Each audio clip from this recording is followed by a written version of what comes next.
मैं लिटरली एक कुत्ता हूँ, लेकिन लोग मेरी पूजा करते हैं जैसे मैं कोई भगवान हूँ, बस इसलिए क्योंकि मैं एक कुत्ता हूँ जो 68 साल से जिंदा है। सभी सोचते हैं कि मैंने अपनी स्पिरिट जगा ली है और डेमन में बदल गया हूँ, लेकिन जो वे नहीं जानते वो ये है कि मैं वास्तव में 6800 साल की साधना वाला एक सुपर डेमन हूँ। सब इस जादुई मोती की वजह से जिसने मुझे 100 गुना साधना की रफ्तार दी। अब मैं 7000 साल मारने वाला हूँ और एक बड़े बदलाव से गुजरूंगा, लेकिन मैं इस बारे में खुश भी नहीं हो सकता क्योंकि मेरा सबसे अच्छा दोस्त टैंग जीशिंग जल्द ही मरने वाला है। जब मैं किसी भिखारी द्वारा कुत्ते के मांस के लिए काटा जाने वाला था, टैंग जीशिंग ने राजधानी में इंपीरियल परीक्षा के लिए अपने रास्ते पर मुझे बचाया, तो मैं उसके पीछे चला। उसे परीक्षाओं में पास होते देखा, रैंक चढ़ते देखा, परिवार शुरू करते देखा, उसे राजनीति में ग्रेस से गिरते देखा और अब वो बूढ़ा है और मर रहा है। कल मैं बेलिंग काउंटी में सिटी गॉड टेम्पल में घुस गया लाइफ एंड डेथ की किताब चेक करने के लिए।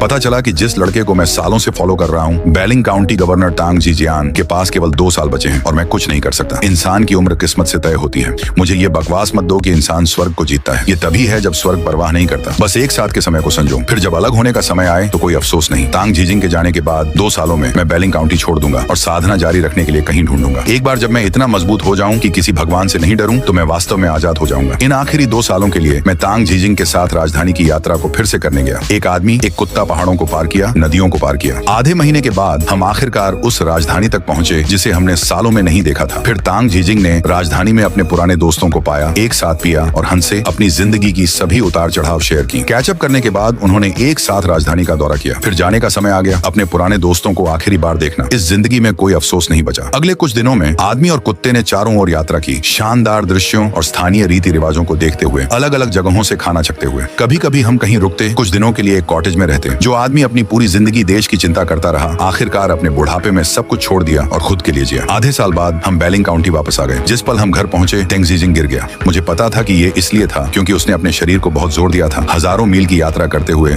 अपनी जीवन शक्ति को नुकसान पहुंचाते हुए। सच तो यह है कि टैंग जीजिंग की जिंदगी खत्म हो रही थी। उसकी जीवन शक्ति पहले से ही खत्म हो गई थी। यहाँ तक कि कीमती दवा भी मदद नहीं करेगी। ये केवल उसकी बची हुई ऊर्जा को तेजी से जला देगी। जीवन और मृत्यु किस्मत है। मैं आखिरकार उन शब्दों के वजन को समझ गया। अपनी सारी दानव शक्ति और साधना के साथ भी मैं केवल बेबस होकर देख सकता हूँ जैसे मेरा सबसे अच्छा दोस्त मौत की ओर चलता है। लगता है कि मेरे मरने के बाद मेरे पास लगभग 1 साल बचा है। बस चला जा, जो चाहे करो। मेरे बेकार वंशजों को तुम्हें रोकने मत दो, वे खुद समझ लेंगे। उनसे ज्यादा मैं चाहता हूँ कि तुम खुश रहो, क्योंकि इस जिंदगी में जिसने मेरे साथ सबसे अच्छा व्यवहार किया और मुझे सबसे ज्यादा समझा, वो हमेशा तुम थे। चीजों को देखना, जीजिंग बिस्तर पर कमजोर लेटे हुए, मैं चुप हो गया। हाँ, हमने मोटे और पतले के माध्यम से एक दूसरे पर निर्भर किया। सबसे बुरे समय में भी हमने एक दूसरे को कभी नहीं छोड़ा। 60+ साल एक साथ। दुनिया में ऐसे कितने बंधन मौजूद हैं। तुम कुछ नहीं कह रहे तो मैं इसे हाँ मानूंगा। तुम थके हो, कुछ आराम करो। मैंने चुपचाप कहा, ठीक है।